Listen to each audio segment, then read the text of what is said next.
영적인 존재 벌써 알았구나. 그날도 또 두려움 가운데 복음을 전하줍니다. 제가 마음속에 너무너무 내가 과연 선교사인가? 내가 하나님 앞에 선교사다운 삶을 살고 있는 건가? 그러다가 마지못해가지고 정말 이렇게 기도하기 시작했습니다. 하나님, 우리 승려들만 없으면 제가 복음 전할 수 있는데 하나님께서 우리 승려 7명에게 감기 다 걸리게 해가지고 길단 감기, 그래서 못 오게 해주시면 제가 복음 전하겠습니다. 그렇게 기도하고 잊어버렸는데 어느 날 제가 한 12월 17일 정도 된 것 같아요. 새벽에 눈을 뜨는데 캄보디아는 더워가지고 밤에 이렇게 땀을 많이 흘려요. 새벽 아침에 일어나면 목욕부터 해야 되는데, 근데 그날 새벽에 딱 일어났는데 몸이 시원한 거예요. 밖에 비가 부슬부슬 오고. 아침에 일어나서 말씀을 읽고 묵상을 하는데 마음속에 오늘이다 이런 생각이 들어요. 이게 무슨 소리죠? 오늘이요? 제가 가만히 생각하니까 며칠 전에 기도했는데 오늘 이 추운 기후에 비가 부슬부슬 오는데, 야, 캄보디아 승려들 정말 다 감기 걸렸구나. 그 확신이 들면서 제가 저희 아내에게 그렇게 부탁했어요. 여보, 내가 이렇게 기도해서 하나님이 확신을 주셨는데 당신은 아침 식사하고 나서 수업 시간에 기도해 줘요. 그럼 내가 교실에 가서 오늘 우리 학생들에게, 캄보디아 학생들에게 복음 전할게. 그렇게 부탁을 하고 제가 그날따라 일찍 학교에 갔어요. 그리고 한 5분 일찍 가가지고 교실 문을 활짝 열었는데 보니까 아무도 안 와있고 승려 7명만 와서 다 앉아있어요. 여러분은 웃으시는데요. 저는 그날 저녁, 그날 밤에 얼마나 하나님 앞에 섭섭했는지 그날 아침. 하나님, 그 확신은 뭡니까 도대체? 분명히 내 마음속에 오늘이다, 이건 내 생각일 수가 없고 이건 하나님께로 온 것이라는 그 확신이 내 마음속에 있었는데 왜 하나님 학생들 하나도 없고 승려 7명만 보내놓으셨습니까? 제가 그날요, 그 승려들이 수업 기왕에 왔으니까 수업하고 가자, 한 20-30분 하다가 보내는데 무슨 수업을 했는지도 생각도 안 해요. 그냥 빨리 끝내고 싶은 생각밖에 없었어요. 나중에 알고 봤더니 캄보디아는 국토의 70-80%가 다 평지입니다. 그래서 집을 짓기 위해서 흙을 돋워야 되는데 땅을 많이 파는 거예요. 이 땅 파는 곳이 여러 군데 있는데 비가 오면 웅덩이가 생겨가지고 이게 땅인지 길인지 웅덩이인지 보이지가 않아요. 그러니까 승려들이나 아이들이 나가가지고 비가 오는 날 나가서 물에 빠져서 죽는 사고들이 많이 있어가지고 수천 년 전 얘기죠. 그래서 문화적으로 비가 오면 학교 안 가는 것이 당연한 것입니다. 저는 몰라서 간 거고 학생들은 비가 오니까 안 온 거고요. 승려들은 새벽 일찍 새벽 공양하고 학교에 일찍 왔는데 비가 오니까 또 안 가고, 그래가지고 서운한 거예요. 그럼 제가 너무너무 마음이 아파서, 근데 어느 날 그 캄보디아 학생 하나가 저한테 찾아와서 선생님, 자기한테 캄보디아 그 한국말을 가르쳐달래요. 제가 그 당시에 대학생 7명에게 새벽 아침에 6시부터 7시까지 한국말을 가르쳐줬어요. 그리고 하루 종일 이 학생들이 1시간씩 저한테 와가지고 랭귀지 페이백, 언어를 갚는 거예요. 캄보디아 말을 1시간씩 저한테 가르쳐주는 거예요. 그러니까 저는 7명을 1시간에 가르치고 7명이 저한테 찾아와가지고 7시간 동안 캄보디아 말을 배우고 있었는데, 그 소식을 들은 이제 다른 학생이 자기도 가르쳐달라고. 그래서 왜 한국말 배우려고 그러냐 그랬더니 자기 사촌이 한국에 일하러 노동자로 가 있는데 한 달에 800불씩 받는데. 그래? 근데 캄보디아는 초등학교 선생님 월급이 55불, 공장에서 일해도 한 70불, 75불 받습니다. 그러니까 800불이면 1년 봉급을 한 달치로 받으니까 자기가 3년만 일하고 오면 캄보디아 와서 빚 4억을 하나 차릴 수 있대요. 가르쳐다 돼요. 제가 그때 딱 든 생각이 이거다. 하나님이 지혜를 주시는 거야. 내가 정규 수업에서 복음을 전할 수 없으니까 한국어 클래스를 여서 복음 전하면 돼. 당장 학장을 찾아와가지고, 학장님, 내가 복음 전해야 되겠는데 한국어 클래스 열겠습니다. 그래서 이 집중 강의를 열면 보통 학생들이 5불씩 돈을 내고 학생들이랑 교수가 같이 나눠봤는데 저는 돈 필요 없으니까 학교가 다 가지시고요. 학생들만 모아주시고 그 대신 승려만 등록하지 않습니다.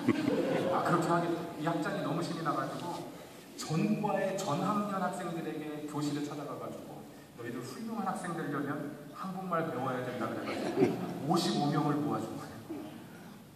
첫날 첫 시간에 딱 들어가 봤더니 불교 승려들이 들어와 있어요. 도대체 이 친구들은 왜 한국말까지 배우려고 해요? 제가 학장을 찾아가서 왜 등록했냐 그랬더니, 선생님, 종교부의 파워가 교육부보다 센데 이 사람들이 배우겠다 그러는데 우리가 반대할 수 없습니다.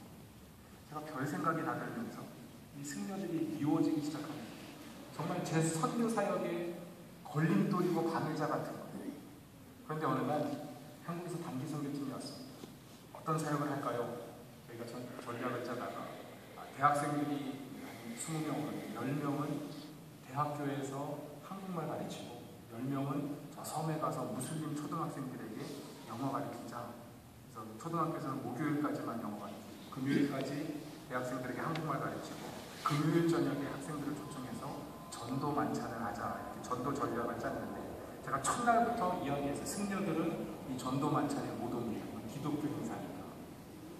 제가 일주일 동안 섬에 들어가서 영어 가르치는 팀들하고 생활하다가 목요일날 저녁에 나왔어요. 오후에 나왔습니다. 나와가지고 대학교에 갔습니다. 한글반 잘 진행하고 있나 갔더니 라따나라고 하는 승려가 있는데요. 이 승려가 저한테 찾아오더니 그래 로크로 봉으로 그냥 너 아니야. 선생님 제 형 어디 있어요? 아니 내가 네 형이 누군지 어떻게 아냐? 네 형이 누군데? 그랬더니 송이라는 거야. 아 네가 송 라따나였냐? 나는 네 형 모르는데. 아니 그게 아니고 준기 그런 송준기 전도사님이라는 분이 팀을 인솔했던 분인데 이 전도사님을 형이라고 부르는 거예요. 그래서 제가 참 세계의 미스터리가 캄보디아 말이나 한국말이나 전혀 안 통하는 두 승려랑 전도사님이 어떻게 일주일 만에 호용보제하고 형제라 그래요. 제가 나중에 알고 봤더니 아는 단어가 그거였어요. 브라더 근데 송중기 전도사님이 저한테 그러는 거예요. 목사님 내일 전도 만찬 하는데요. 라따나는 참석하면 좋겠다는 거예요. 자기 동생 만나요. 전도사님 이게 다 불교 학생들인데 승려가 와서 뒤에 앉아있으면 누가 복음을 영접하겠냐. 좀 어려울 것 같다. 자기 동생은 그런 승려가 아니라는 거예요. 아니 둘이 뭘 알아가지고 자기 동생은 그런. 근데 전도사님이 그렇게까지 얘기하는데 또 목사가 믿음 없이 선교사가 안 된다고 했어요. 그러면 오는 대신 전도할 때는 다른 데 가 있어요. 다른 방에 있으면 좋겠다. 그렇게 하기로 하고 그 승려가 저희 전도만찬에 가서 참석했는데 그 전도만찬에 38명의 캄보디아 학생들이 참석해가지고 55명 중에 38명이 참석하고 그 중에서 17명이 예수님을 영접했습니다. 그리고 1대1 양육을 받으면서 교회가 개척됐습니다. 전도만찬을 마치고서 같이 식사하던 중에 교역자끼리 식사하는 장면입니다. 불교 승려와 전도사님과 목사. 그 옆에 있는 애는 이 라따나 밑에서 승려가 될 후보생 제자인데 같이 앉아서 식사를 하면서 이 두 전도사님하고 승려가 대화 나누는데 제가 참 굉장히 민망했어요. 미국 생활을 나가서 그런지 남자들이서 계속 손을 붙잡고 있는 거예요. 그리고 말끝마다 라따나 사랑해. 전 그걸 통역해요. 소름이 끼치고 라따나도 형 사랑해 봉스로난. 제가 그 통역을 하던 중에 제일 마지막에 송중기 전도사님이 그런 얘기를 하는 거예요. 라따나 내가 마지막 소원이 백성교사님은 원래 성경 잘 가르치는 성경 선생님이야. 나는 네가 백성교사님이랑 성경 공부하는 게 내 소원이다. 제가 그걸 통역해야 되는데 순간 야 큰일 났다. 아니 승려 보고 성경 공부하라니. 내가 이렇게 통역해야 되겠다. 라따나 성경은 정말 좋은 책이야. 내가 소원이 있는데 나는 네가 성경 열심히 읽었으면 좋겠어 라고 통역을 하려고 마음을 먹고 있는데 좀 이상한 경험을 했어요. 하나님이 통역이 먼저 나가게 하신 거예요. 제가 지금 다른 통역을 하려고 하는데 제 입술이 벌써 통역을 다 해버렸습니다. 저는 그때 다윗이 어깨를 메고 가려고 할 때 어린 송아지를 두고 온 소가 자로나오거나 치우치지 않고 예루살렘 성을 향해서 갔다 그러는데 하나님께 성령께서 제 입술을 주장하시는 경험을 했어요. 저도 모르게 통역을 했는데 그때 이 라따나 승려가 내 형 그런 거예요. 내 형 성경 공부할게. 그럼 그때 제 마음속에 하나님이 말씀하셨어요. 백성교사 내가 그날 그 아침에 그 7명의 승려들 다른 불교 학생들이 있어서는 복음을 들을 수 없는 복음에 반응할 수 없는 그 승려들을 모아줄 건데 그럼 제가 그날 저녁에 얼마나 많이 모였는지 하나님은 승려들도 복음을 들어야 될 잃어버린 영혼이라는 사실을 제게 계속 지속적으로 말씀하시고 기회를 주시고 복음을 전하기를 원하셨는데 저는 제 마음속에 테두리를 그려놓고 이분들은 제 선교의 대상이 아니었습니다. 아니 증오의 대상이었습니다. 내가 미워해도 된다고 생각했습니다. 하지만 사람을 미워하는 것은 우리가 그리스도인으로서 선교사로서 아니 이 땅을 살아가는 하나님의 자녀로서 우리가 행할 수 있는 가장 악한 죄인 줄로 믿습니다. 그것은 하나님의 형상을 가진 존재가 할 수 있는 일이에요. 그럼 마음속에 만약에 누군가 불편한 사람이 있다면, 용서하지 못한 사람이 있다면 그건 하나님 주신 마음이 아니에요. 주님은 반역하고 타락한 그 인간을 위해서 아들을 주셨습니다. 회개하지 않고 여전히 하나님을 향해서 대적하는 인간을 위해서 친히 이 땅에 내려오셨습니다. 그럼 저는 그날 그 저녁에 하나님의 사랑이 어떠한 것인지 깨달았습니다. 밤새도록 잠을 잘 수가 없었어요. 내가 과연 선교사인가? 내가 계속 선교를 할 수 있을까? 그냥 여기서 그만두고 돌아가야 되지 않을까? 그날 밤에 하나님이 제 마음을 치유하셨습니다. 그리고 정말 사랑할 수 없었던 그 영혼들을 사랑할 수 있는 그 마음을 주셨습니다. 그래서 그날부터 저는 스님과 1:1 제자 양육 성경 공부를 하기 시작했어요. 몰래 해야 돼.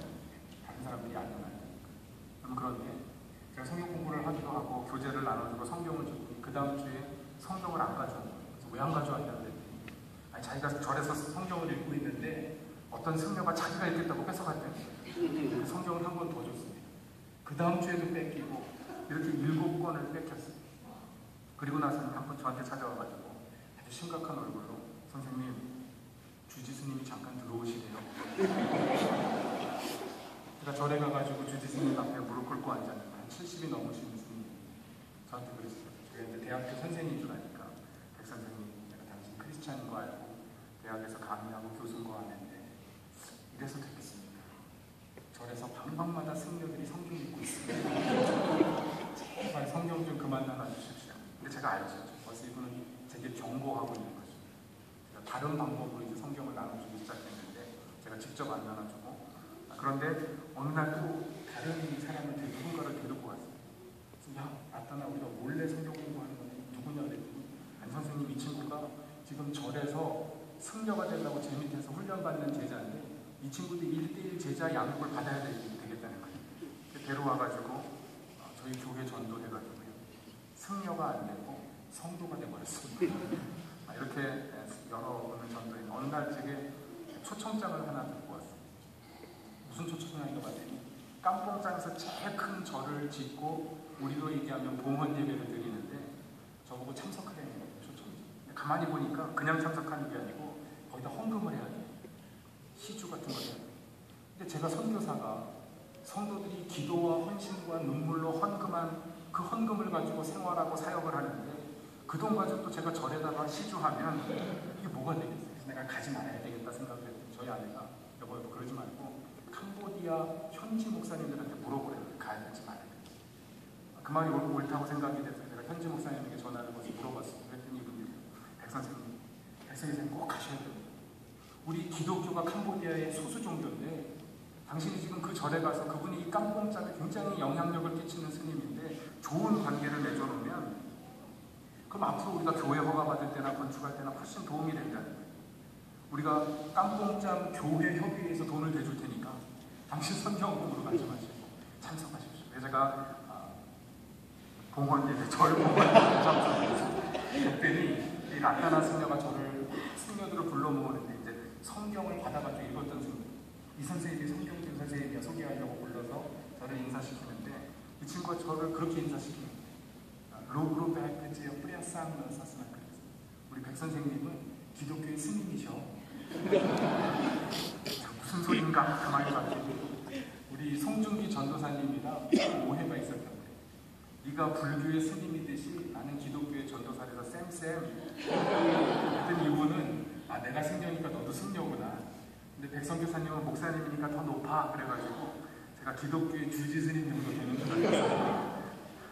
그렇게 소개하면서 복음을 영접하기 시작하는데 그럼 이 불교 승려가 복음을 읽기 시작했어요. 복음서를, 성경.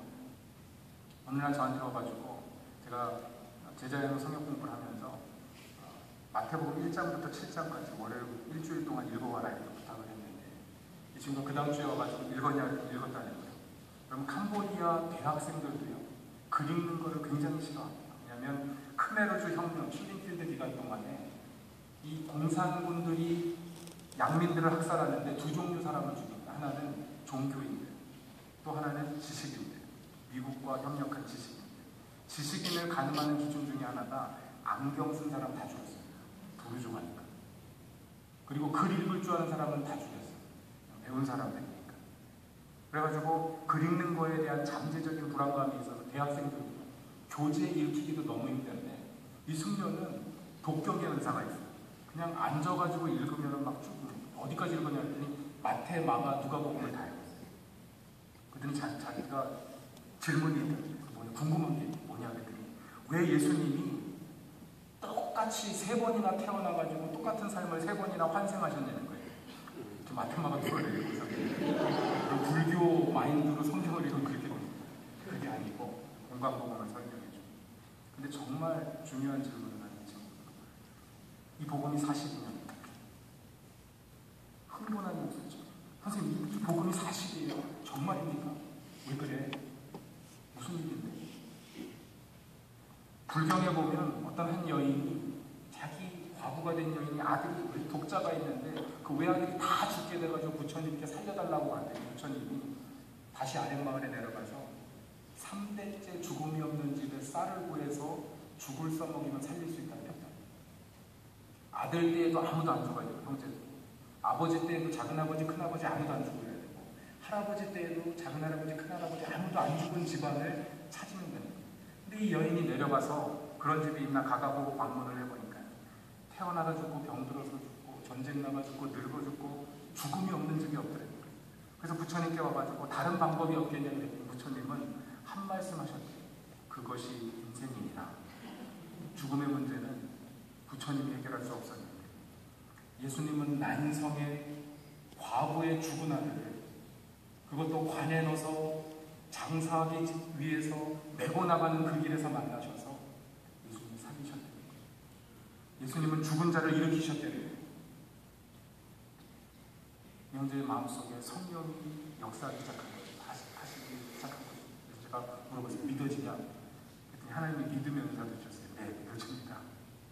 그러면 제가 그 전에 그토록 너 더 이상 또 나보고 기독교의 승려가 되지 않아요. 이제 너도 불교 승려 생활 그만하고 기독교의 승려가 돼서 하나님 섬기자 그랬더니 제가 25살이 지나야지 파괴할 수 있어요. 왜냐면 승려로 삶을 살다가 25살이 되는 해, 그 해에만 파괴할 수 있어요. 안 그러면 귀신이 와서 자기를 죽는다고 생각합니다.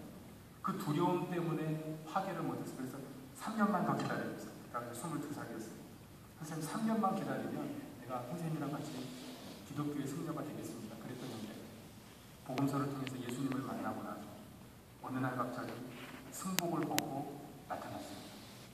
잘생겼죠. 그리고 나서 지금은 훨씬 더 멋진 청년이 되었어요. 저희가 안식년을 나오면서 캄보디아의 필리핀에서 오신 선교사님이 중고등학교 K-12 고등학교까지 그 학교를 하고 계시는데 저희가 이 나타나를 신학교에 보내려고 했더니 저는 대학에서 만났으니까 당연히 대학생인 줄 알았어요. 근데 알고 봤더니 이 캄보디아의 불교 승려들은 합격 기록이 없더라고요. 그냥 자기가 다니고 싶다 그러면 가서 다니는 거예요. 초등학교 4학년 이후로는 제대로 시험 보고 공부한 적이 없어가지고 지금 중학교 과정을 마치고 고등학교 편입해가지고 계속해서 수업을 듣고 앞으로 신학생이 돼서 하나님을 섬기는 캄보디아의 승려가 되려고 준비하고 있습니다. 그럼 또 많은 이야기가 있지만 시간이 많이 지났기 때문에 간증과 말씀을 좀 마치려고 합니다. 그럼 저는 살아계신 하나님은 사랑이신 줄로 믿습니다.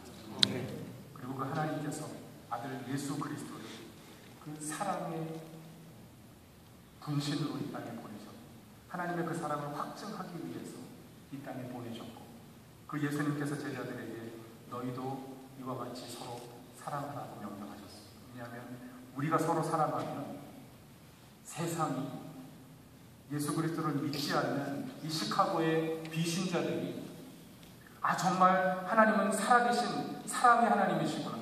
교회는 사랑이 넘치는 곳이구나. 내게 어떤 영적인 갈급함이 있고 사랑이 필요할 때 내가 교회를 찾아가야 되겠구나. 그런 마음과 생각이 있게 될 줄로 믿습니다. 그럼 시카고 지역을 바라보면서 너무나 많이 깨지, 사랑이 식어지, 아니 사랑에 더 이상 감동하지 않고 감격이 없는 그런 교회들을 얼마나 많이 보는지 모릅니다. 저는 우리 한인제일연합감리교회가, 특별히 우리 여호수아 선교회 50대의 영적인 청년들이 이 교회, 여러분의 가정에 사랑의 분신들이 되실 수 있기를 주님의 이름으로 축복합니다. 여러분, 사랑은 하나님의 사랑, 내가 사랑할 만한 사람을 사랑하는 것, 거기에 멈춰 있지 않습니다. 하나님의 사랑은 반역하고 나를 대적하고 나를 모함하고 내가 사랑할 수 없는, 정말 불편해서 이 자리를 떠나야 할 것 같은 그런 사람들을 사랑할 때 하나님께서 우리의 삶을 더 영적으로 풍성하게, 하나님과 더 가깝게, 하나님의 능력이 우리의 삶 가운데 나타나게 사용하실 줄로 믿습니다. 그럼 그런 사랑의, 섬김의, 헌신의 삶을 사실 수 있기를 주님의 이름으로 축복합니다. 같이 한번 기도하겠습니다. 그럼 시간이 많이 지났지만 한 1, 2분 동안 우리가 하나님께서 행하신 일을 생각하면서, 하나님 이처럼 세상을 사랑하셨다고 하신 그 아들 예수 그리스도를 희생하시기까지 그 십자가의 의미를 기억하게 하시고, 우리도 그 사랑을 쫓아 자기 십자가를 지고 주님 따르는 삶을 살게 하여 주시옵소서. 이 사람과 같이 한번 기도하겠습니다.